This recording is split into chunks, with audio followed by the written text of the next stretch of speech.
இன்றைக்கி எங்கள் வீட்டில் பருப்பு தண்ணி குழம்பு. அதுக்கு ஒரு கப்பு பருப்பு எடுத்து கழுவி குக்கரில் போட்டிருக்கேன். இப்போ அதுக்கு ஒரு துண்டு காயம் போட்டுக்கிட்டேன், ஒரு பச்சை மிளகாய் போட்டுக்கிட்டேன், ஒரு 3 பல் பூண்டு, பொடி வெங்காயம் போட்டுக்கிட்டேன்.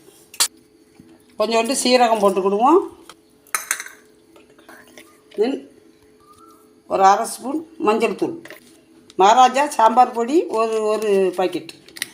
2 டம்ளர் தண்ணி விட்டு குக்கரில் போட்ட பருப்பு நல்லா வெந்துருச்சு. இப்போ கரண்டி கொண்டு நல்லா இப்படி மசிச்சுக்கிடுவோம். உப்பு, இப்போ தண்ணி ஊற்றிக்கிடுவோம். இந்த அளவுக்கு தண்ணியாக இருந்தால் போதும். உப்பை பார்த்துக்கோங்க. இப்போ தாளித்து ஊற்றிட்டு கொஞ்சம் அடுப்பில் கொதிக்கும். இப்போ இந்த பருப்புக்கு தாளித்து ஊற்றிக்கணும். இப்போ இந்த பருப்பு கொதிக்கட்டும். பருப்பு குழம்பு நல்லா கொதிச்சிருச்சு. இப்போ இறக்கிக்கிடலாம். நல்ல ஒரு வாசமாக இருக்குது. பருப்பு தண்ணி குழம்பு,